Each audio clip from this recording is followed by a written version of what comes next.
Welcome everyone. My name is Scott and I am your Northwest Geology guy. Today we're going to be talking about the Ridgecrest COSO events down in Southern California. I've been wanting to put this out for a while, but I wanted to keep a closer eye on it to make sure I come up with a pretty solid hypothesis of what I think is going on. This is just a shot of the last 7 days, all magnitudes U.S. And as you can see, it doesn't look like much over here, but when you zoom in, it is just packed with quakes. The reason I'm not, well, maybe I'll try to go into it, but I have so many earthquakes on here that it's really bogged down my system. Even though I have a lot of memory, it's just chewing up a lot of my my RAM. But as you can see here in the center, this is just a cluster of quakes down here in the Ridgecrest is down over here, and the COSO range is up here. The volcanic field is somewhere around this area, they believe. But as you can see, there has been a lot of quakes up and down here. And what I think is the cause of this, and I've been watching it pretty closely, this is the San Andreas Fault, the southern section down here. Sorry for the sirens. It hasn't moved in over 300 years, and it's well overdue for a magnitude 7.5 or maybe a little greater, depending upon how much of the fault ruptures at the same time. Because the longer the rupture of the fault, the greater the magnitude quake it produces. But I think the problem is we're caught right in here. This is the locked and loaded area, because as you can see, this little spot of land in here is keeping this section here from moving forward. I believe once this finally lets go and actually crumbles and moves, that's when we'll see the fault, the whole south or southern end of it lunge to the northwest. I can't remember where I watched this on a video. It was a scientific video. They were saying something like 16 feet it needs to move to catch up to where it should be. Will it all go at once, or will it move in stages? I kind of lean towards maybe a major jump, but not all 16 feet at once. Because they tend to do that. They'll, all right, it may say over time, it should have, over the 300 years, it should have moved 16 feet. But I don't think we're going to see 16 feet all at one time. As we'll see probably 5 to 10, and then later down the road, we'll see another jump of another 5 or so to catch up to where it should be and to relieve the stress off of it. But I believe this is the sticking point right in here. As you can see, it takes a little turn and then goes more to the northwest. It's going more to the north, well, let's see, more to the west than it is to the northwest, northwest. And that's the sticking point in here. But what I'm thinking is it's transferring stress up the Garlock fault. I always want to call it garlic. And as we've also had a cluster of quakes right in here, showing a lot of stress on the fault here. But I think the energy is just shooting up the fault and set off the faults in here along the, I believe that's the airport fault down here. And this is where it's starting just releasing, and it's releasing and releasing and releasing, which is kind of odd in the fact that we've had so much in this area in here of movement, and not a great deal of energy is being transferred up, as you would expect. It's moving here, puts stress here, it releases, more pressure builds up, it goes this way. There really isn't a fault that I can see that goes to the southwest or southeast down here. But I know most of you guys know who Ben Furiolo is. He's my good buddy. We talk all the time.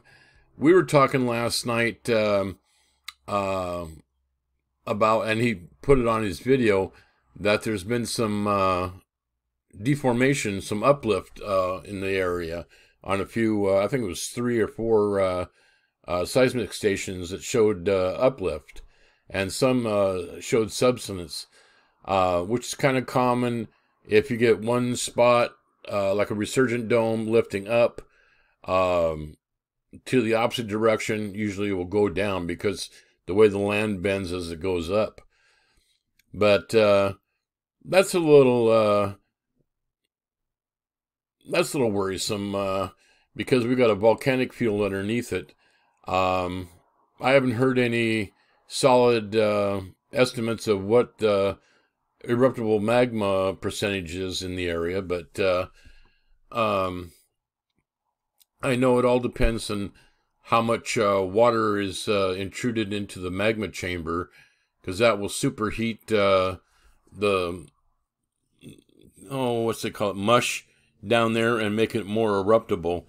All volcano magma systems depend upon water to superheat the magma and make it eruptible. Just like on the Cascadia, water seeps in between the North American plate and the Juan de Fuca plate, mixes in with the melt down there, gets superheated, creates extreme pressure and temperatures. It melts the crust. It melts also the Juan de Fuca plate, and makes eruptible magma that rises to the surface. That's kind of in a nutshell how the plate subducts, melts, and then rises up into the shallow magma chambers. Just a little side note, I enrolled into a free online geology classes. I'm in 2 classes right now that I should be paying more attention to, but it's work at your own pace. But I'm taking I think it's observing magma chambers and magma movement, and the other one is earthquake seismology. And yeah, there's a lot of technical stuff in the seismology class, but to be 100% honest, I've learned a lot more from Ben. Ben is a whiz kid at seismology, and I'm almost 59, so I can still call Ben a kid. But he's such a sharp tack. I'm going to put his link to his page down, or his channel down in the description box. So for the few of you guys that aren't subscribed to his channel, stop by, show him some love, and I can almost guarantee you won't come away without learning something that you haven't learned before. But getting back to this,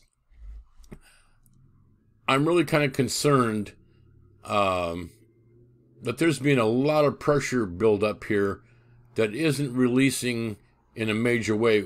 We're having a lot of microquakes. The quakes are getting smaller in magnitude, but we're still seeing quakes in the magnitude 4 area popping off.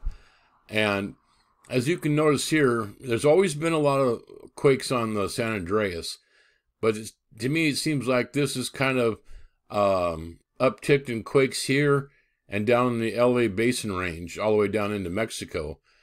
I have a feeling we have probably about a 25 to 35% chance of something major letting loose down here, and maybe a 50-50 chance of another large quake in the area, like the Ridgequake, or was that, oh God, I can't remember the name of the place. Oh,